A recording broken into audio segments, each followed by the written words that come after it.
The Secrets of Star Wars is brought to you by the Star Quest Production Network and is made possible by our many generous patrons. If you'd like to support the podcast, please visit sqpn.com/give. You're listening to The Secrets of Star Wars, episode 73.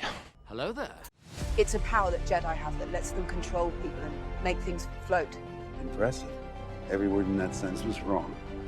Help me, Obi-Wan Kenobi. You're my only hope. This station is now the ultimate power in the universe. I find your lack of faith disturbing. It's against my programming to impersonate a deity. That's not how the Force works. Force is with me, and I am with the Force, and I fear nothing. Remember, the Force will be with you, always. Hey everybody, I'm Father Andrew Kinstetter, aka Father Fett, and you're listening to The Secrets of Star Wars, where we talk about everything connected to that galaxy far, far away, including the deeper themes and meanings. Just a quick reminder to please share the podcast on Twitter or Facebook or your favorite social media and leave us a review to let us know how we're doing. That helps us get seen by more people who would be interested to listen to our show. So today is... well, by the time that this releases, it's going to be released on Star Wars Day. So first of all, happy Star Wars Day to everybody out there. May the 4th be with you. And today we are very excited to share a very special episode of the podcast. But before we get to that, I am going to introduce our panel this evening. So first of all, we have Angela Cialana. Greetings, everyone. Hello. Second up is Thomas Sanjurjo. Hi, guys. Third is Mike Creevy. Chut, everyone. I can't help myself. And we have Andrew Hermes with us as well. What's up? So today is part 2 of our Hera Syndulla centered discussion. And to further the conversation, we are thrilled and honored to welcome a very special guest to our show. You know her best as the voice of Spectre 2 and leader of the Ghost Crew in Star Wars Rebels, Hera Syndulla herself. We are pleased to invite onto the podcast today the talented Vanessa Marshall. So hello, Vanessa. Hi. I'm so happy to be here. I'm so grateful we could do this. It's wonderful to be here. This was a very, very awesome thing that you're able to do for us. And I was very, very thrilled that you responded to my invitation. Well, I really felt like I knew you because we've communicated in so many strange ways prior to this. And I was really like, we've got to make this work. So this is really, I'm very, very grateful. So Thank you. Yep. Absolutely. Yeah. Listeners of the show would know her, of course, from the cameos that she's done for the show. And I think at one point you did a live autograph signing that I was a part of as well. Right. So, yes, I remember. post pandemic, I will be going to Star Wars Celebration. So hopefully I can run into you there as well. Yes, please. Yes, please. So we are going to just kind of kick this off. And Vanessa, tell us about your first experience ever of Star Wars. Oh, gosh. Well, I'm an only child, and my mom has a sister and 2 brothers. They live out in Boulder, Colorado. And during the summers, sometimes my parents would just deposit me there so that I could hang out with my other cousins and, run amok in the fields and this and that. And I remember one summer, my aunt took us all to see a space opera, which at first we all were like, what? And but the moment we sat down and it began, that was it. It was game over. That was that. I mean, from the initial crawl to the Star Destroyer to Princess Leia, and well, you can't see. I have pictures all over of her everywhere here. Get this walking carpet out of my way. I was like sold, and then immediately trying to plan how I could emulate her hairstyle. And so it began, and I identified even at that age with the value of the hero's journey. Now, I didn't have that language as a child, but I do think that we're all offered the opportunity to make a difference. And when I saw Luke make that choice and act on it, it inspired me to do the same thing in my own life. And with every subsequent film and with comic books and the EU stuff I didn't get into till later, much, much later. But I don't know. I just there was something about that world that brought me so much comfort, maybe as an only child. I had no idea that so many other people understood it. Like when I finally got the role of Hera in Star Wars Rebels, and then suddenly was introduced to Twitter, and now I have friends that I will know forever and ever. So it's just it never gets old. It just keeps getting better and better. So and you guys are part of that family. So I'm grateful to meet you in this context, and I'm sure there'll be many more. So that's the beauty of hashtag Star Wars family. There you go. Yeah. Yes. And that's one of the reasons why we do this podcast too. I mean, we approach it from a faith perspective as well, but any good story has those elements of the hero, the good and the evil. And I mean, and so we love to kind of get into all of that and discuss that. And, you know, Star Wars is one of those avenues that we can explore what it means to be a hero, what it means to be human, what it means to be, you know, struggle with all the things that they struggle with. And even, you know, Hera being pilot, being kind of the mom, if you will, of the Ghost crew, and you know, and all of that stuff. It's really fun to get into. But before we get to Hera, there is one thing that I want to ask you first. So one of my favorite video games growing up was Jedi Knight 2, Jedi Outcast on the Nintendo GameCube. And I recently re-downloaded it on the Nintendo Switch and was absolutely blown away because I recognized your voice. And I didn't when it came out, of course. Sure. So what was your experience playing Janors in Jedi Knight 2? And was that your first experience voice acting for Star Wars? Yes, it was. And I was fangirling and freaking out the entire time and just trying to act normal. I also had a boyfriend at the time who, you know, we talked of marriage, and, you know, we were going to do the full, like, going to get Wookiees. We were going to, you know, I mean, it was like a whole thing. And unfortunately, it didn't pan out. But, you know, I knew that it was going to break his heart to have to save Janor's life throughout the game. And he did say afterward, like, you know, really, of all the games, you know, I'm supposed to keep you alive, but you know, it was, I was like, sorry, buddy. I don't know. Anyway, but yeah, in the moment, it was an honor, and I was nerding out and just trying to do the best job I can, which is really to just service the narrative and get out of God's way and you know, just let it flow. And it did. And Dara was an amazing director. I've done other Star Wars video games with him since. In fact, he was the director for Squadrons. Yep. Most recently when I did mocap, and it sort of came full circle, that was bananas. And yeah, because I mean, to bring her to life sort of physically and memorize lines, it was like a whole other world. So it was lovely to see a familiar face and get to expand my experience of the character in that way. Well, of course, now talking about Hera, but to have come from initially Janors and all the way to the mocap of Hera was lovely to see him again. That's awesome. Well, let's talk about Hera. What was your experience of getting the role of playing Hera? And just tell us about, you know, did you audition for that? How did that work out?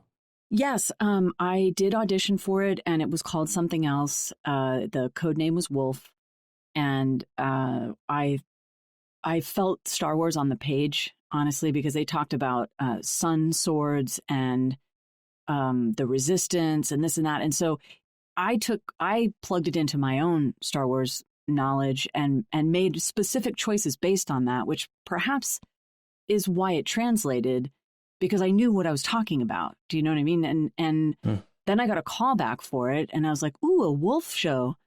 And then I walked in and I saw Dave Filoni, and then I saw a Twi'lek character on the wall, and I was like, wait, what? You know, and of course, I'm a huge Clone Wars fan, so, you know, Wolfpack, like, it was not lost on me at that point. Like, oh, it really, I just never thought I'd be so lucky to be involved with a Star Wars anything, you know? But of course, Disney had just bought it, and it all kind of, my brain exploded. And I was like, Vanessa, you know, I said a prayer, and I was like, I do my job. And I just humbly offered myself to that moment. And I was like, you know what? If this is as good as my life gets, is a callback for Dave Filoni. I've lived a good life. I've lived. You know what I mean? I feel good right now. Thank you, God. And I kept the parking pass because I was like, this may be the highlight of your life. and I just was like, and then my mind started spinning like, oh my God, she's a Twi'lek. She's like, wait, what does this mean? But what about Ahsoka? What is, you know? and then I just let it go because I auditioned for numerous things and I can't even keep track of them. And then sometimes even when I book things, like they invited me to a Mass Effect convention and I was like, why? And they said, because you're in all 3 games. And I was like, oh, okay, cool. All right. And I don't mean to sound like, oh, I can't remember how many things I do, but I honestly, I have no idea half the time. Like, oh, that happened. Oh, I didn't get that. It doesn't even hurt my feelings anymore. I'm on to the next thing. And then I got the call that I actually booked the role and I think I had a heart attack. I don't know. I was like crying and my agent was like, do you need a paramedic? Are you okay?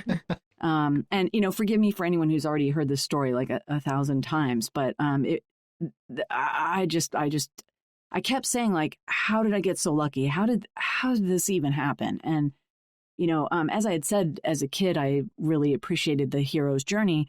I think everyone, as they mature in life, they sort of have a kind of a crisis of faith. And, you know, particularly in one's 20s, you start to, you know, have to pay taxes or whatever, you know what I mean? Like, adulting is not fun all the time. And, you know, there are some dark moments where people question, like, why are we even here? All that questing for faith. And, you know, you say this is faith-based, so I feel comfortable sharing this.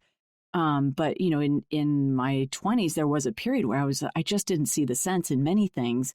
And it just goes to show that you should never quit before the miracle because you just don't know what God has in store for you. I mean, who would have thought? I mean, I literally hit my knees when I got the call and I just felt so grateful. And and it's just been an amazing journey ever since. So awesome. It keeps on going. I mean, I'm so grateful, you know, happy May 4th, happy Star Wars Day. And like we get to do that every year, even in the pandemic, we will celebrate and be together. Yeah. Yes. Yeah. And I think it's really cool because one of the themes we've talked a lot about on the show is the family feel that the Ghost crew has. And it's totally unique, even amongst the Star Wars groups, that this is a real kind of family coming together on this ship. And we were just curious, what was it like working with the other actors? Did that feel develop with them early on, or did it take a long time to develop? It was pretty much right away. Yeah. I mean, cool. I guess I'm a caretaking person. You know, astrologically, I'm a Libra, so I see the good and I'm always like, yeah, but you know, or concerned about all sides of an issue. I don't even know if there's any truth to astrology, but I think my very nature, I was so suited to make sure that everyone was fed. You know, how are you feeling? Do you know, whatever you need, let me get it for you. That's just who I am. And at the same time, I'm not kidding. In other words, you know, Hera was not kidding about anything. Right. And when we get down to work, we get down to work. And, you know, Steve Bloom was always playful right from the get-go. Tia was not as familiar with Star Wars stuff. And as she grew into, you know, understanding the world of it, it was wonderful to help her with that. Not that she needed my help, but we grew closer in the same way that their relationship grew closer. And I watched Freddie nurture and develop Taylor's understanding of Star Wars and sort of the good and evil of that saga. And they really were like Jedi and Padawan. And we were just this motley crew. And, you know, sometimes chosen family has a bond that is just stronger than blood, strangely. And so we really felt like we were on this mission. It was the first project that Disney was launching. There was a lot of responsibility. We all cared from our hearts so deeply about this being specific and right and honest and authentic. And all that collective energy came together. Like, it created so much joy that it was such a pleasure to be with them. And I think our characters, we were really well cast, I guess, because we definitely were so similar to who we are, you know, inherently. So it worked really, really well. And so we worked hard and we played hard. And I think we'll be family for life. So it's great. Well, that's actually, you kind of got ahead of me, Vanessa, a little bit, because I was going to ask you about personality traits that you share in common with Hera. So you mentioned a few, but I mean, do you want to elaborate on that a little bit more? Like any others that you really feel like resonated between you and the character? Absolutely. Well, first of all, I'll say my father, he was a news reporter. My mom is an actress. She was on Knots Landing in Dallas. And so I grew up here in Los Angeles. And my dad, when he retired, he became a pilot. And I used to go up, and of course I was like, I'm in the Falcon, I'm in the Millennium Falcon, And I was like, it's an open cockpit biplane. My dad looked like Snoopy, with the helmet and the thing, Yes. It was pretty intense. But there is, I don't know if you're familiar with Richard Bach. There's a very spiritual element to flight and getting perspective and the necessity to sort of rise above the earth and look at all of the miracle of life below, and the yearning for that perspective and the ability to sort of be in the moment, which I think is really what all faith is about. They say worry is negative prayer. Hera is in the moment. And I would always think of my dad, and I sort of dedicated my performance to him. In fact, when she first flies the B-wing and, speaks of her love of flight, I was 100% dedicating that to my father and what he taught me about flight. And, it reminded me of her. I don't have a problematic relationship with my dad. I love my dad. But, her relationship with Chom, her father. So it was interesting to sort of look at those familial angles. But as a matter of fact, I am also a martial artist.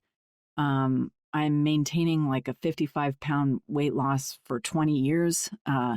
So I really changed the way I view food to be sort of more fuel for this athletic body that needs to, I'm never going to hurt a soul, but if anyone messes with my friends, I am going to protect them. I will protect my friends, my neighbors, because I box with this guy who comes over and we box in my garage and I've got bags and all this stuff. And my neighbors are like, oh, we're sorry. And I'm like, hey, I'm here to protect you, dude. Don't worry about it. I got this. You want me across the street. What do you need? So if there's any issues at like Celebration, you can protect us. 100%. 100%. I mean, we know what to look for now. Yeah. I'm talking like some crazy high kicks that they won't even see coming. Like I'll be just very, very direct, looking them in the eye. Next thing you know, my foot is in their chin. I'm like, bong. Yes. Game over. Again, I would never. It's just I will protect the innocent, or people who can't protect me, whatever. But so there is a journey that I've had sort of physically with empowering myself and shedding old ideas, and I do care very deeply about those who are marginalized, and that's just the way I am wired. And I put all of that into my audition because some of the text was, around that topic, and that is not a stretch for me. I'm very active in different charity groups and stuff like that make me feel connected to people that I feel deserve it. And so the way I'm wired is very similar to Hera. I think I get distracted more easily. I'm kind of like, ooh, shiny beads. What's that? Whereas she is just 100% on task at all times. And at least I didn't get a sense of any, except for when Kanan did what he did, any sense of her.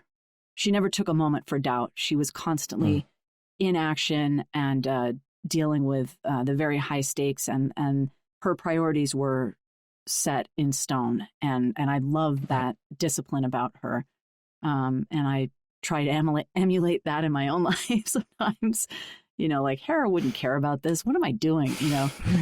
Like, did I say something wrong? Was that all those things about being human where doubt comes in or anything like that. She just, I don't know, she lived without apology, or lives on Disney Plus without apology. But yeah, so I feel like we're cut from the same cloth, and yet she still managed to inspire me. So that's awesome. I think she inspires a lot of people. Yeah. Yeah, and I for me, you know, I'm somehow I ended up being the only woman on this panel, and one of the things that is important to me, and I think to a lot of people, you know, I mean, Thomas is a father, and so is Mike, you know, Andrew, they all have girls, you know, and one of the things that is important, I think for a lot of people nowadays that is coming to the surface more is just women in Star Wars, especially, but women, you know, all over the world, you know, raising up women. And I know that that's something that's been important to you. Yeah.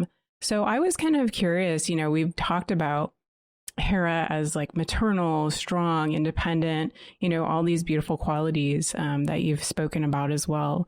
And I was just wondering, in voicing the character of Hera, you know, how has that led you to reflect on like womanhood in general, but then also like your own sense of being a woman? And has that affected you at all? Have you really kind of thought about that? Because Hera is, you know, just this unique feminine character, and she stands for so much, I think, for women in Star Wars.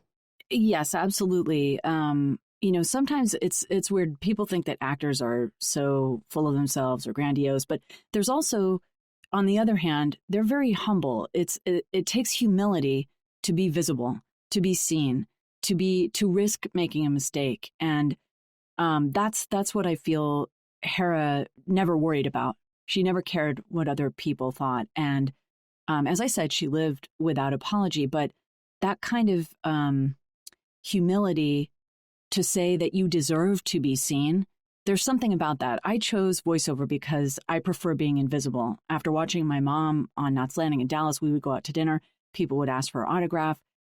Part of being an on-camera actor is that you agree to sacrifice your privacy. And it's not that I'm so private, I'll talk to anybody. But at the same time, there's maybe a fear of visibility. And what Hera taught me is that sometimes there is humility in owning your power when you're doing it for good and not evil, if you understand what I'm saying. Yeah. That I think when God gives people talent and they show up for it and put it out in the world, that is a risk. But it is only humility that empowers anyone, I think, to step up and say, and when they do, and anyone likes what they do, they point and give credit where it's due. Do you know? And so recently in this past year, I've been involved with Step Up Women's Network, and I devised a panel. And what I was meditating on was my own spiritual journey and sort of discovering my own power.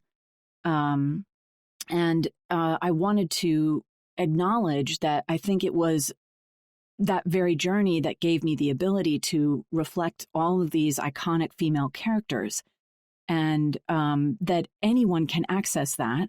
And I wanted to create this panel to go speak to girls in high schools and perhaps female CEOs. And, you know, at the base of it was owning your power. And I think when we rightly relate ourselves to God and the universe, I think anything is possible. With God, all things are possible, right? So who are we not to own our superpowers? I guess much like the way, if we circle back to, Luke's decision, to make the right choice there, I think similarly, it's like, well, what can I do? I can't make a difference. No, everyone can make a difference. And I think it starts with recognizing one's own worth. And that can seem like ego, but it can also be gratitude. It can also be fully embracing, there's good and there's bad. No one is all good or all bad. It's sort of a full package. But in the last year, I've realized that there is something powerful about my own journey that I want to share with other women to, inspire them to do the same thing, to not play small, to play full out, to be visibly imperfect or reflect perfection, and be of service, basically. And so, yeah, it's been an interesting journey articulating that and sort of seeing how that can actually make a change and make a difference. So thank you for that question. That's a good one. Thank you. You're welcome. My pleasure. I appreciate what you said about humility. Humility is not, there's kind of the cliche kind of way to describe it. And I actually like it. Humility is not thinking less about yourself. It's thinking about yourself less. There you go. So humility is not like, I'm so lowly and humility is recognizing the God-given talents that you have and presenting that to the world. Right. And there's nothing wrong about that or even, sinfully prideful about that. That's just presenting who you are. And that is a beautiful thing. Yeah. So thank you for witnessing to that in your own life. Yeah. Thank you for saying that. Yeah. You touched a lot on how the character Hera, resonates with you, but just in a more general sense. I mean, other than being like really good at martial arts, but what kind of resonates with you in Star Wars, like broadly, like the whole Star Wars universe? Is there anything that resonates with you? Is there, and how has Star Wars changed you? Other than your career, obviously, but how has it changed you in any way? Oh my gosh, I could talk for hours about this. We got time. Okay. Well, first of all, I think the element of family that you guys mentioned means everything to me as an only child. To sort of dip into that world where I felt instantly a part of, that meant everything to me.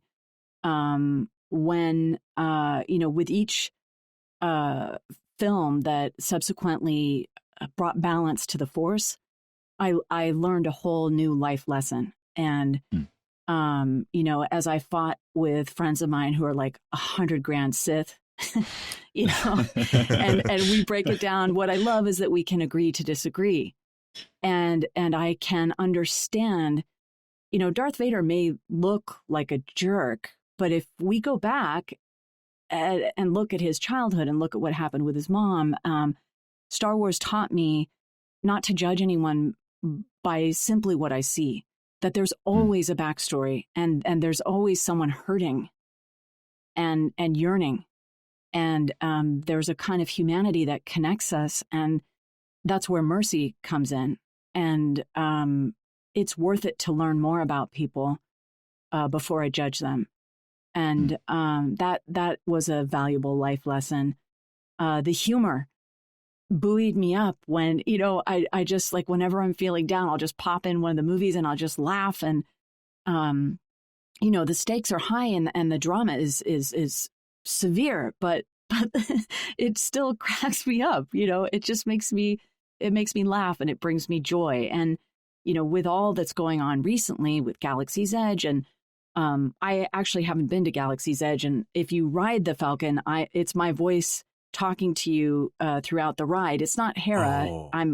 I'm Hondo's minion, strangely, which I thought would be somewhat confusing for people. Like, wait, I don't know that, but it's not Hera. But anyway, to even be involved in the universe in that way, I want to go down there. You can buy Hera's Kalikori. I've had fans make me different ones. But it's something that's just weaved into my soul, and it's hard to even put it into words. Sort of what it was growing up was very sacred and private because I didn't know anyone would understand it somehow, or I never was around other people who nerded out as much as I did.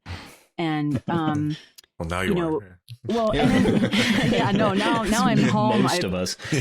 I'm so grateful. I'm like I am so happy. But in college, it would serve as a reference point for me for every other piece of literature I came in contact with, and it's just such a great frame of reference. Again, to be a part of it now, and I'm looking forward to Celebration. When I think it's 2022, whatever it is, but there's much to look forward to. I'm thrilled for Bad Batch. I cannot wait to watch that.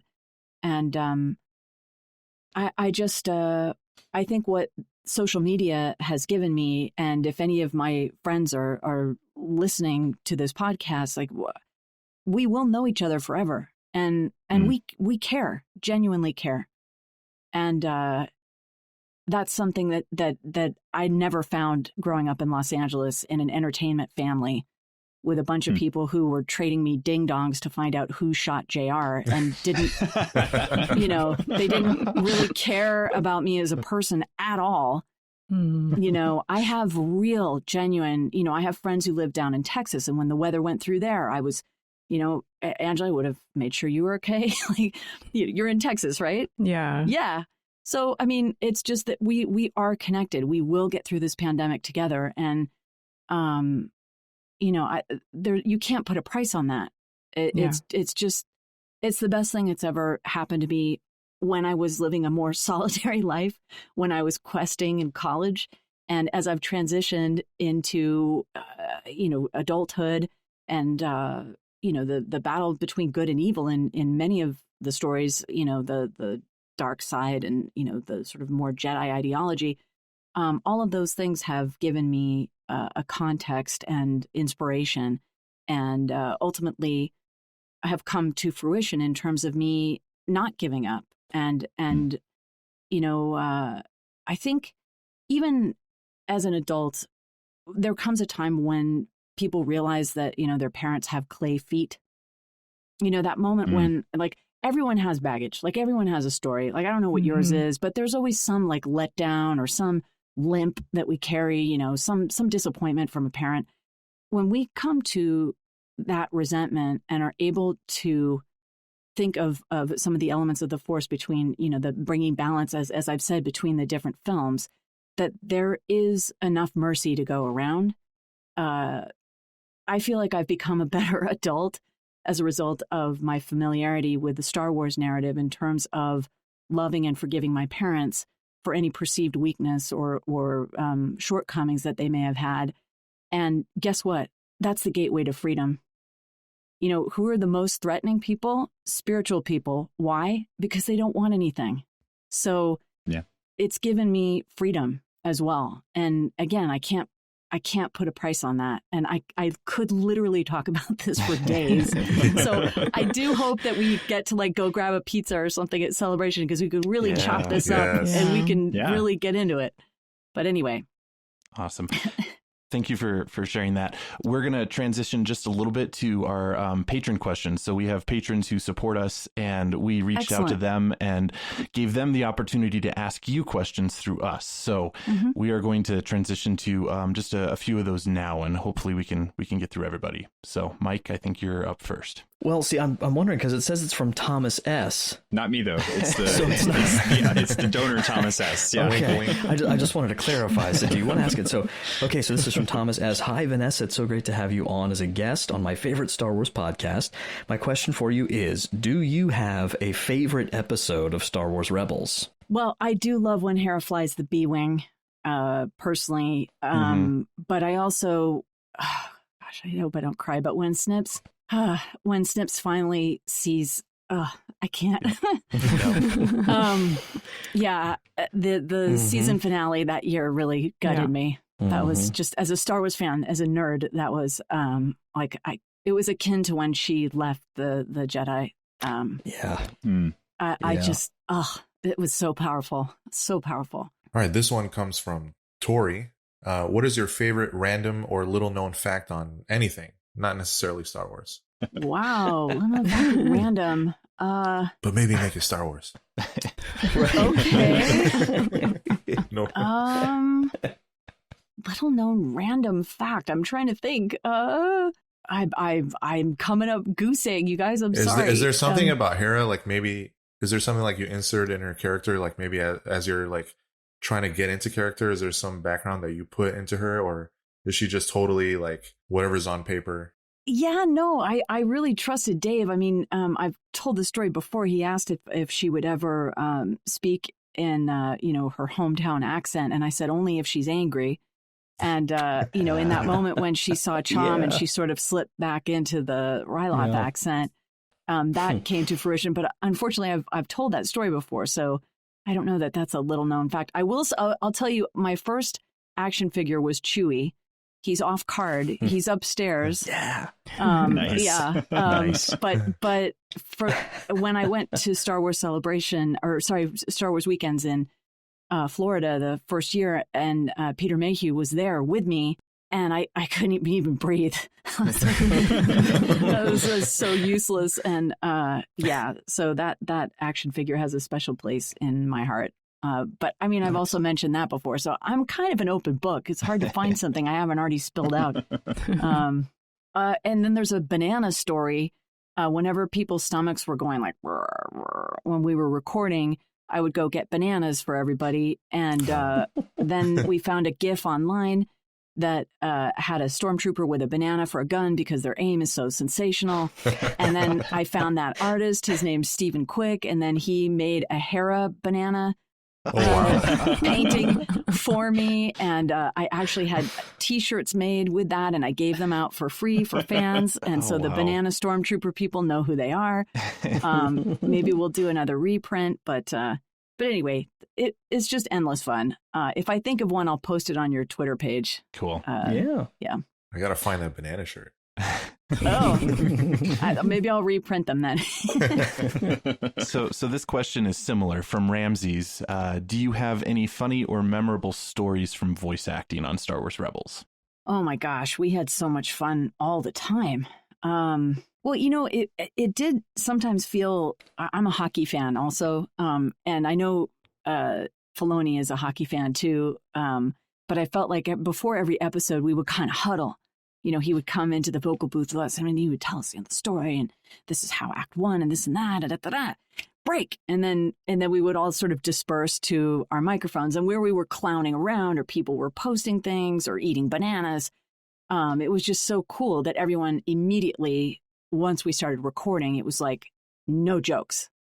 It was deadly serious, you know. Well, there is the Inquisitor, Jason Isaacs, he came in, and I've told the story, so forgive me if you've heard it, but he found a miniature golf set in the closet and set it up and played an entire round of miniature golf in between his lines. And I mean, it was like so Inquisitor. First of all, we were like, who is this guy? Second, we were like, how did we not find the miniature golf in the closet? Like this guy, he's never been here, and he's that curious that he opens a cupboard and then literally does like 9 holes. I don't know. It was so crazy. Freddie was like, what is he doing? And I was like, this is perfect. The Inquisitor is pissing him off. This is awesome. You know, but he is, it's Lucius Malfoy. He is exactly. He's a sorcerer, so maybe he knew. Yeah. But I mean, it was just life and art and life. And I just could not stop laughing. And then the only other thing, like when Sam Witwer came on the scene and I had to interact with him, I know Sam really well. My blood ran cold. That guy is so talented. I mean, of course, from Clone Wars, like when he came clickety clack, you know, when he came out of his little cave or whatever with his pantaloons and new legs, I was like, what is happening? You know, so to go from that moment, you know, with Savage and all that, you know, to hear he is like, oh, you know, Sam. It was so hard. It was so hard to focus.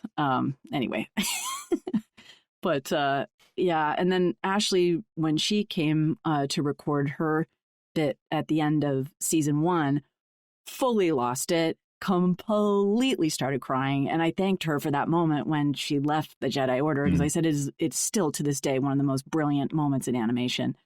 I'll never forget it. And the fact that they ended it in silence with no music on that episode, I was just like, it is perfect. Yeah. But she brought shirts for everyone in the cast. That's just who she is. She's just so lovely. You know, I mean, snips. Anyway, lots of fun memories. Well, transitioning from TV to Star Wars movies, Pat Each wants to know which Star Wars movie is your favorite. Empire. All right. Yeah, Empire. there we go. Yeah. I mean, they've changed over the years. Again, that idea of mercy and forgiveness, it's changed over the years. But Empire, I always come back to Empire. It just holds up, man.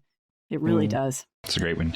So our next question is from Nicholas C. And he asks, as a career voice actress, have you seen this industry change in innovation, storytelling, and diversity? Definitely.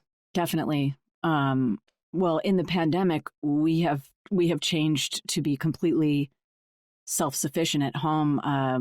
I have been engineering my stuff at home for a very long time.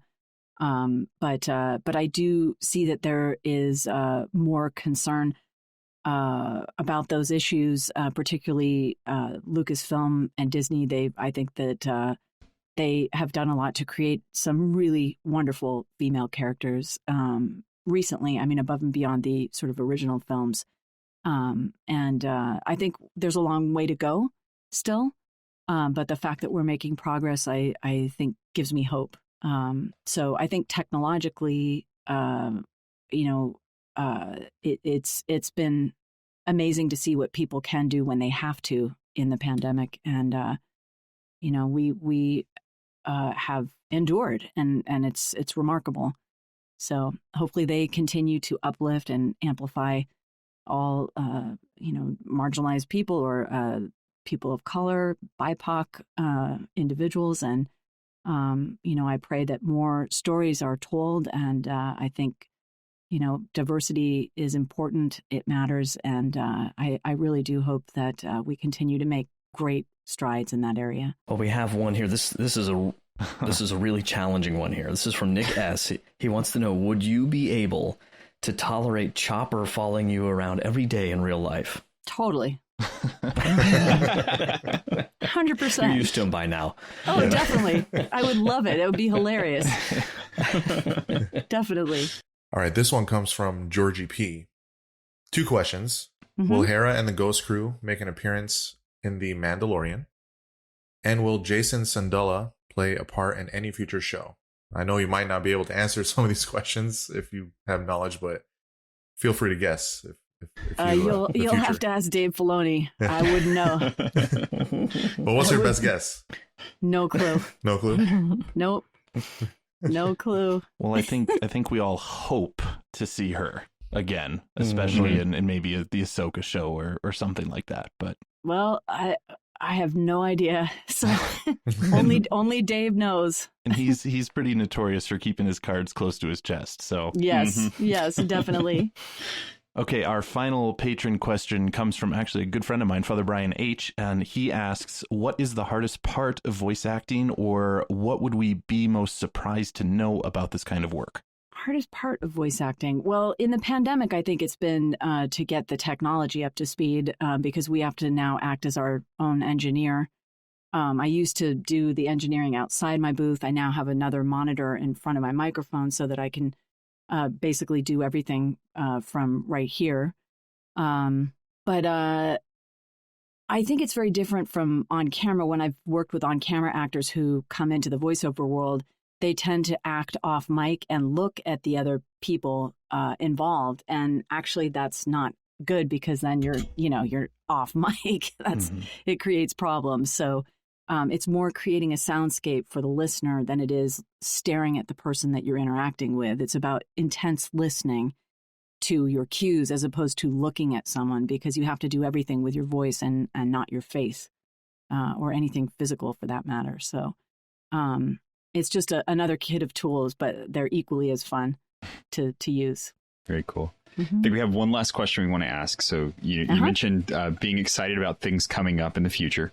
And so with all the new series and movies and books and comics and games that are coming out, what are you most looking forward to in the Star Wars universe? I can't. Well, dude, it's so hard to pick. But I mean, immediately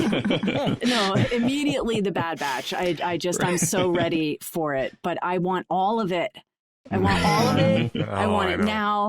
I don't know if I can deal with taking it a week at a time. I want to mainline it. I want it all. I am so grateful. I can't wait. Yeah. But immediately it's Bad Batch. So yeah. Which, by the time that you're hearing this, if you are an early bird, you may have already watched the premiere of The Bad Batch, because this will release on May 4th. So can't wait. Yeah. So, well, unfortunately, I think that is all the time that we have this evening. Vanessa, we want to just extend the warmest and heartfelt thank you for joining us on the show tonight. This was absolutely amazing, and you've just made all of our days and our listeners' days as well. So thank you so much for joining us this evening. I'm so grateful. Thank you so much, you guys. And I really, really hope that we get to hang whenever, wherever. if we have to wear masks and stand 6 feet apart, whatever it is, we'll make it work. Yes, let's do it. Yes. Yeah. All right. Well, be safe and lots of love. Thank you. You too. Thanks, Vanessa. Thank you, Vanessa. Thank you so much. Listeners, thank you for listening to our discussion with Vanessa, and please be sure to email us and comment on our Facebook or Twitter page any feedback that you might have. You can email us any and all feedback at starwars@sqpn.com, and you can find StarQuest on Facebook at facebook.com/StarQuestMedia and on Twitter at SQPN. And as always, we would like to take a moment to thank our patrons who make it possible for us to create the Secrets of Star Wars, including Adam P., Sean M., Eric K., Robert K., and Philomena L.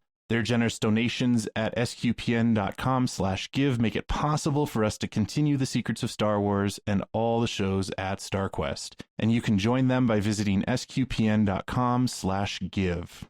Also, of course, be sure to subscribe to the show on Apple Podcasts, Google Podcasts, your favorite podcast player, or you can find the show on the SQPN YouTube channel. Just be sure to click the bell to get notifications. And you can find any and all previous episodes of the Secrets of Star Wars by going to sqpn.com/Star Wars. Also, be sure to check out our official Secrets of Star Wars t-shirt. We have a t-shirt for sale that encapsulates our philosophy of finding hope in a galaxy far, far away, available in various styles and sizes. So you can go and purchase your shirt at sqpn.com/merch. And that is it from us today, but not quite. So this is debuting on May 4th. So happy May 4th. May the 4th be with you all. Happy Star Wars Day. And that means that tonight at 9 p.m. Eastern, 6 p.m. Pacific, we will be doing a special live Facebook Live episode streamed.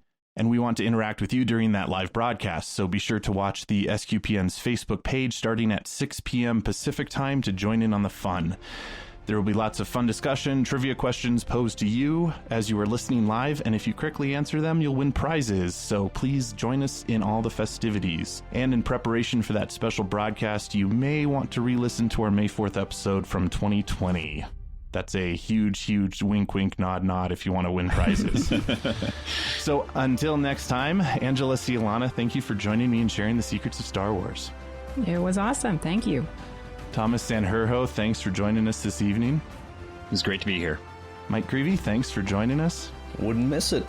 Andrew Hermes, thanks as well for joining us tonight. Thank you. This was too cool. And Vanessa, again, thank you so much for joining us on the Secrets of Star Wars podcast. Thank you. I'm honored. Thank you for having me. And once again, I'm Father Andrew Kinstetter. Thank you for listening to the Secrets of Star Wars on StarQuest.